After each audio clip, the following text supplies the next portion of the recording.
Quiero, quiero decir varias cosas. Miren, hay muchas preguntas que están formulando que tienen que ver con la vacunación. Creo que el gobierno dominicano, las autoridades de salud, deberían responder un poco públicamente, los médicos, a las dudas que tiene la población sobre la vacuna.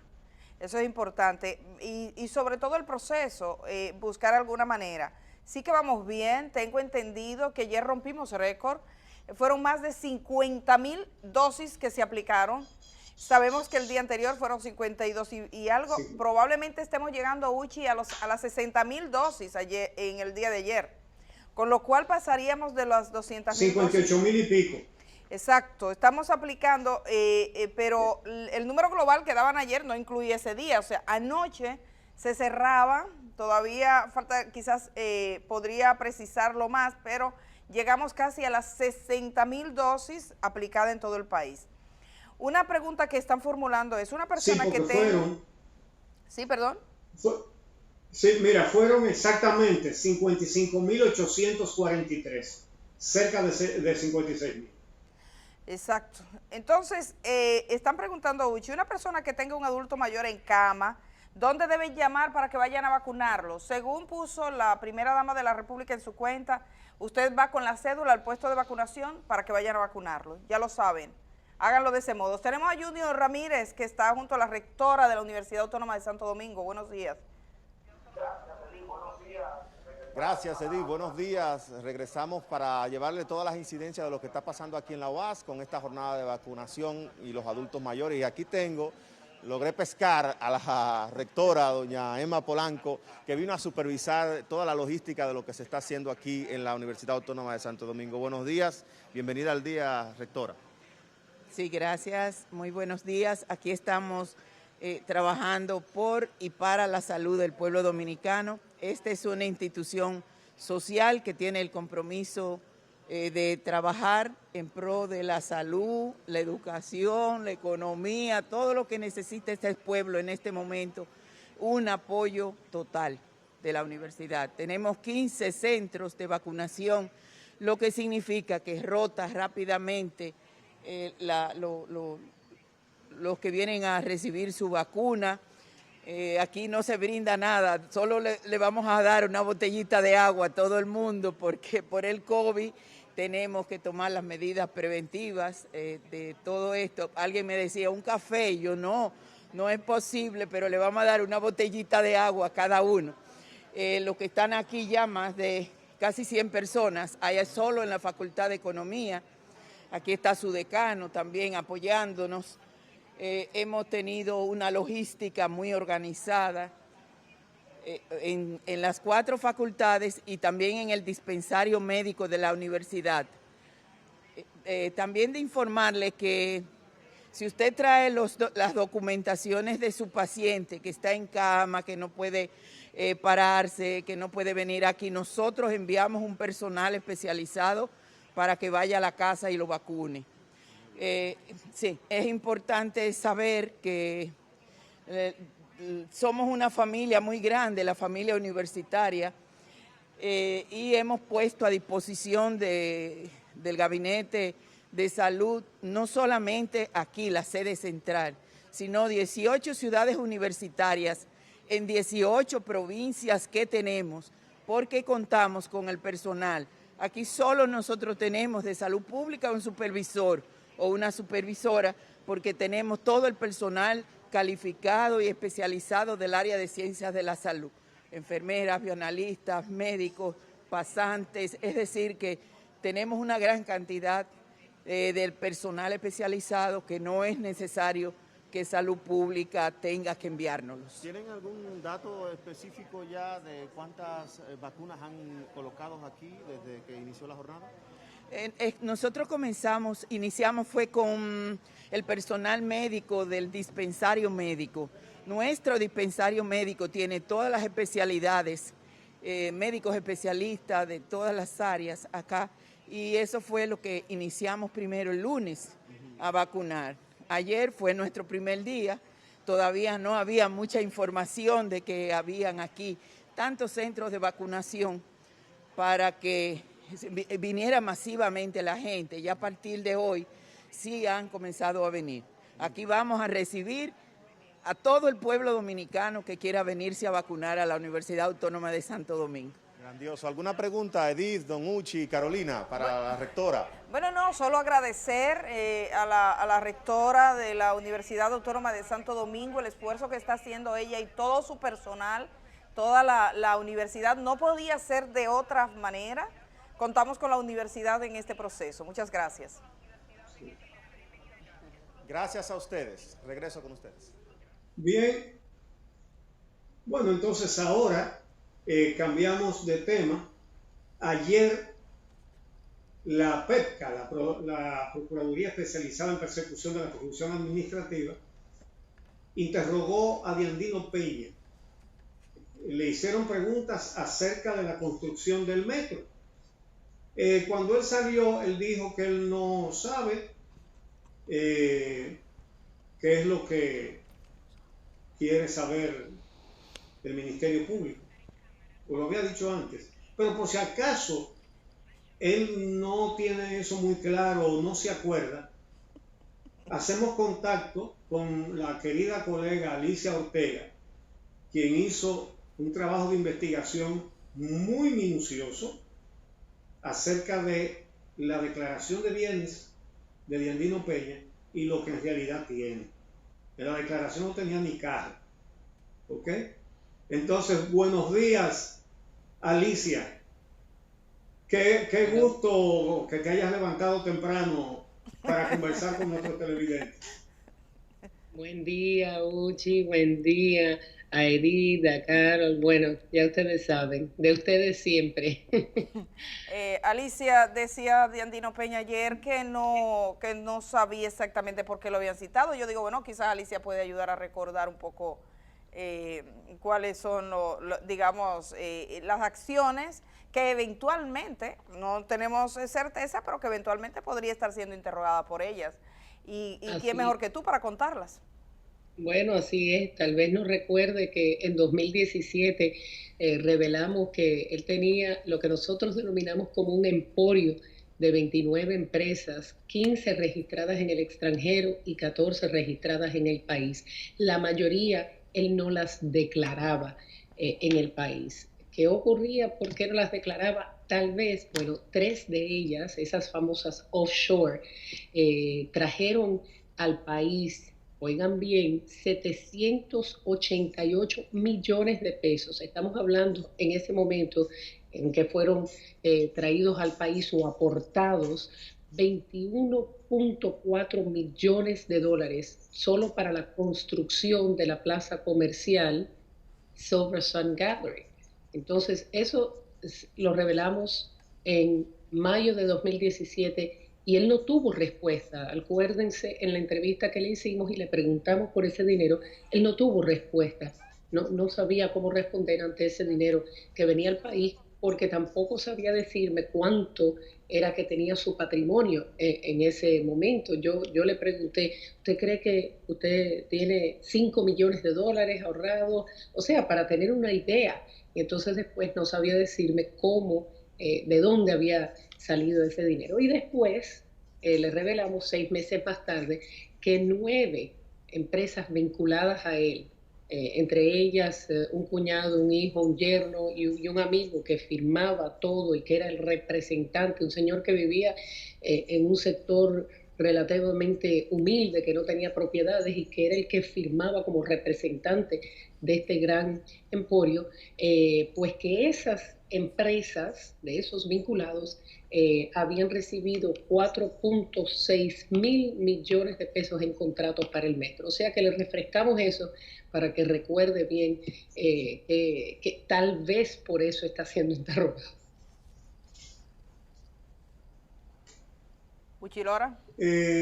En total, ¿cuál fue la cifra en la que tu investigación estimó la fortuna de Diandino Peña? Bueno, no podíamos estimar la fortuna. Recuerden, y yo empecé el reportaje así, Diandino era un ingeniero próspero hasta que entró al gobierno.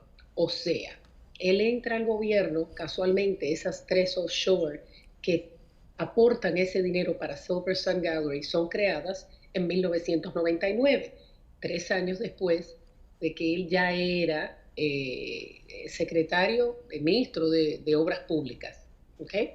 Entonces, ¿qué ocurre? Él, hasta que llegó al gobierno, él había hecho unas, si no mal recuerdo, unas 16, 17 edificaciones de apartamentos y muchas viviendas, o sea, era próspero, no hay duda. ¿Qué ocurre cuando yo empiezo a hacer esta investigación? Yo empiezo a hablar con personas que lo conocían bien y que conocían el negocio, y le decía, me tiraba por debajo, ¿no? Le decía, Andino Peña podría tener 5 millones de dólares ahorrados. Me decían, oh, pero ¿y qué crees? ¿Que el dinero crece en matas? Entonces eso me levantó suspicacias porque habían aportado solo entre esas tres empresas, solo entre esas tres offshore, 21.8 millones de dólares que habían aportado para la construcción de Silver Sun Gallery. Y eso había sido después de haber trabajado en el gobierno. Entonces, además, él sale en el 2000 y vuelve a trabajar al gobierno en el 2004. O sea, un periodo de 4 años, y yo le pregunto, durante su estadía en el gobierno, que fueron no solo los 4 años, sino después de 2004 a 2017 en el metro, yo le pregunto, ¿y sus empresas? O sea, ¿cómo les fue mientras usted estuvo fuera? Muy mal, no construimos nada, solo el Diandi 19 que está en la Pedro Enrique Ureña. Entonces yo me preguntaba entonces de dónde salía tanto dinero si sus empresas todas, o casi todas, decían que no operaban, no operaciones. Entonces tenían muchísimo dinero en certificados financieros, en todos los bancos, muchísimos movimientos, y entonces después detectamos que las empresas relacionadas a él estaban realmente construyendo el metro, y fueron las construcciones más grandes del metro. O sea, todas las excavaciones, o sea, Alicia, lo que significa eso que se contrataba a sí mismo, o sea, la persona que era el funcionario responsable contrataba empresas que eran de él mismo.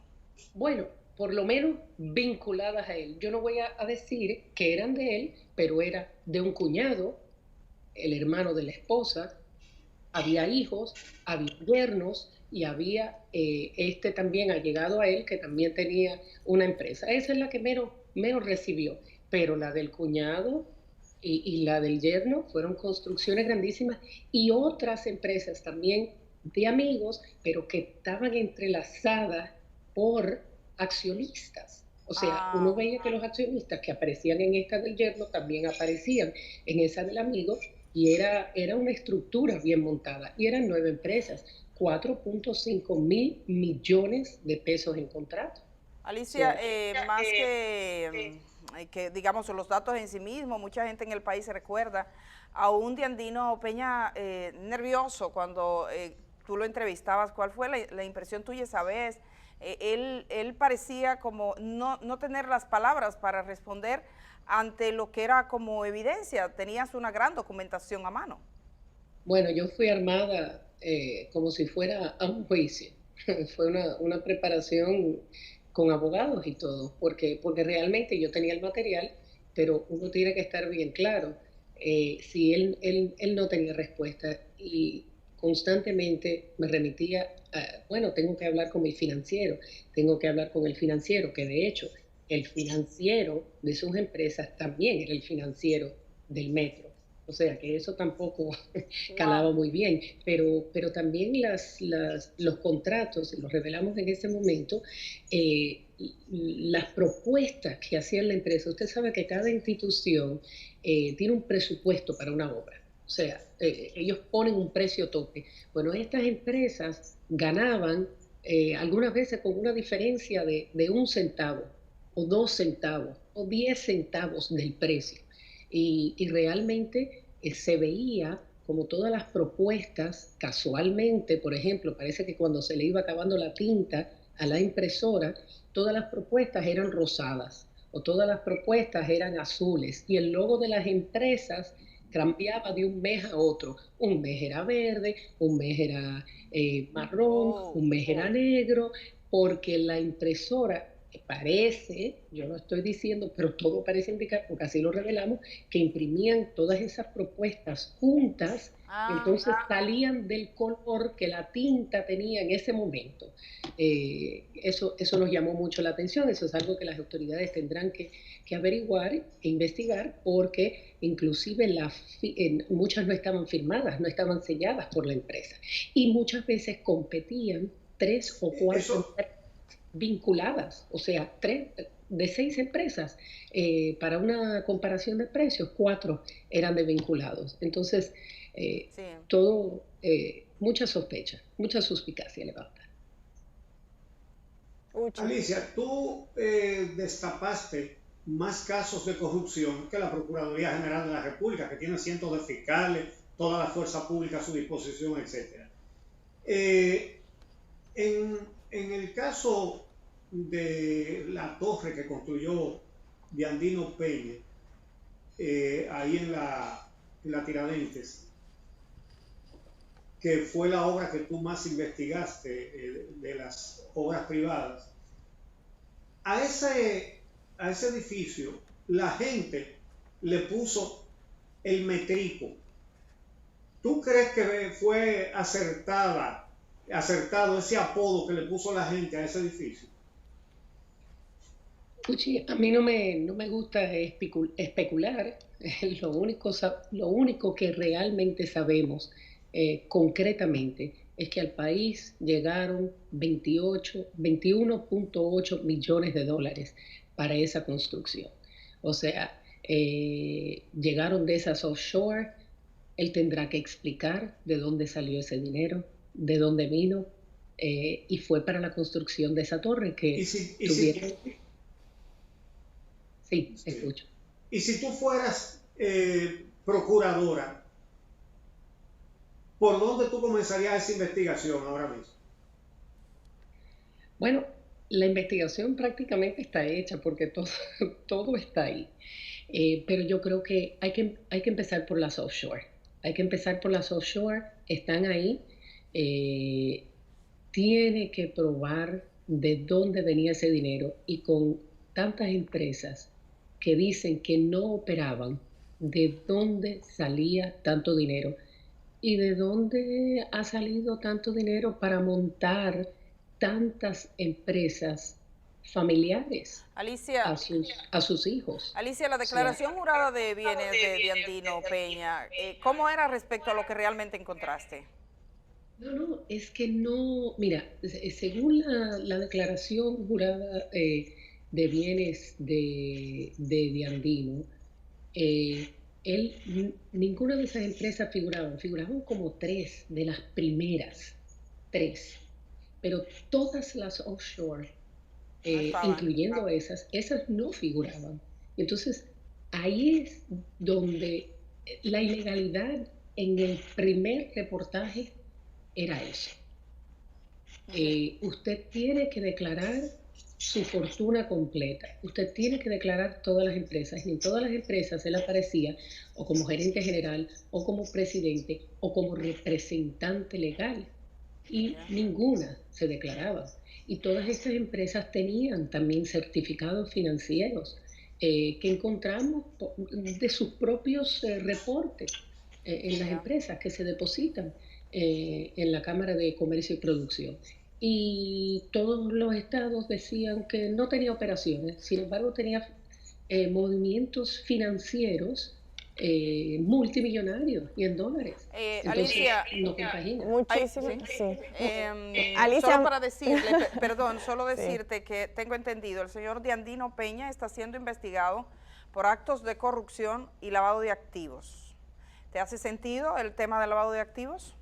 Bueno, el lavado de activos tiene que ser por todo este dinero y todos estos movimientos financieros que tendrá que explicar. O sea, son sumas multimillonarias y tendrá que explicar de dónde viene. Alicia, mencionabas hace un ratito que fue necesario para ti incluso tratar el tema con abogados y demás, por todo lo que implicaba, ¿no? pero para la fecha en la que Diandino, 1999 mencionabas, en la que Diandino podía hacer ese tipo de movimientos, muchas leyes, digamos que aún no habían entrado en vigencia. Y por eso lo que se presenta en esa investigación hoy implicaría un número mayor de delitos de lo que a lo mejor en ese tiempo representaría. ¿Cuáles delitos o cuáles ilegalidades identificaste que ya estaban tipificados, que podrían estar englobados en ese accionar que presentaste en la investigación? Y lo que pasa es que la primera ilegalidad que sí estaba era la declaración jurada de bienes. Sí. Ahí es donde estaba la ilegalidad del primer reportaje. En otras palabras, usted tiene que declarar todo su patrimonio. Es verdad, esa ilegalidad, la sanción es destitución, bien. Después, 6 meses más tarde, es cuando viene la revelación de los contratos, ¿verdad? Pero, ¿qué ocurre? La ilegalidad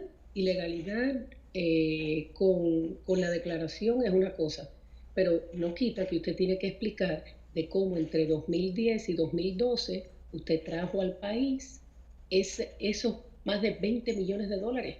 Usted lo tiene que explicar. ¿Por qué? Porque ¿de dónde salió ese dinero? Pudiera ser del patrón, del Estado, por los contratos que se recibieron. No lo sabemos, las autoridades tienen que, por eso hay tal vez esa investigación de lavado de activos. Y después está lo de la construcción del metro de contratos a allegados. Ahí también la ley de compras y contrataciones es clara, ¿verdad? O sea, son allegados. Está un yerno, está un hijo, está un cuñado. Entonces, ahí compras y contrataciones también tiene que entrar por ese lado. Entonces, son varios renglones que tienen que ver, pero para mí es clave investigar de dónde viene tanto dinero. Si usted estuvo en el Estado, y todos sabemos los salarios que ahora están mejor, pero los salarios que pagaba el Estado, ¿me entienden? O sea, usted trabajó entre el 96 y el 2000 en el Estado y del 2000 al 2017. Yo vi que tú comenzabas tu reportaje diciendo que ganaba 150,000 pesos, pero Uchi, adelante. Sí, por lo que pueda hacer la Procuraduría con este caso, aparentemente va a haber un expediente. Evidentemente que se está haciendo un expediente. Si te llaman a declarar como testigo, ¿lo harías? Bueno, yo solo puedo aportar información, nunca me he visto de ese lado, o sea, y yo solo hablaría de las revelaciones que encontré, pero sí, realmente nunca me ha tocado hacer eso. Recuerdo que yo he hablado con fiscales, por ejemplo, de Guatemala, porque allá tenían ese fiscal especial designado por la ONU, porque así lo pidió Guatemala, y ese fiscal nos decía a nosotros que él sometía casos en Guatemala por las investigaciones, o sea, después de las investigaciones del periódico de La Nación, y lo hacía, o sea, presentaba la acusación utilizando todo ese material. Si tengo que hacerlo, pues lo hago, pero ahí está la información y las autoridades tienen los medios para seguir indagando. Pero ahí están yo tengo todos los contratos, fotografías de todos los contratos, o sea, tengo miles de documentos que en su momento las autoridades también tendrán que pedirlos, pero todo eso está en la UPRED. Eso fue un trabajo, el primer trabajo fue uno que yo pasé 8 meses de mi vida, trabajando hasta largas horas, trabajando los fines de semana. Recuerdo que mi hija se sentaba a ver televisión y yo pues indagando, ¿verdad? Y nació mi primera nieta y yo con la nieta aquí en brazos y le decía, mira, esta es la realidad.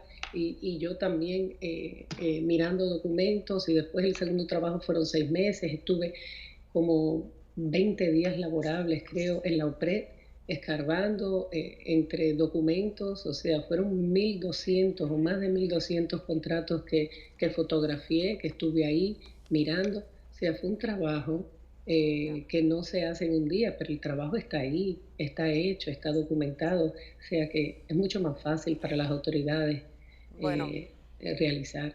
Gracias, Alicia, muchas gracias. Alicia Ortega, que estuvo a su cargo esta investigación. Es una investigación que está haciendo ahora el Ministerio Público de oficio, actos de corrupción, lavado de activos, es el tema que le ocupa. Vamos a ir a la pausa. Cuando regresemos, Carolina, tenemos más aquí. Tenemos nuestra entrevista siguiente, que es con Charlie Mariotti, del Partido de la Liberación Dominicana, aspirante por demás a la Secretaría General de ese partido. Regresamos de una vez.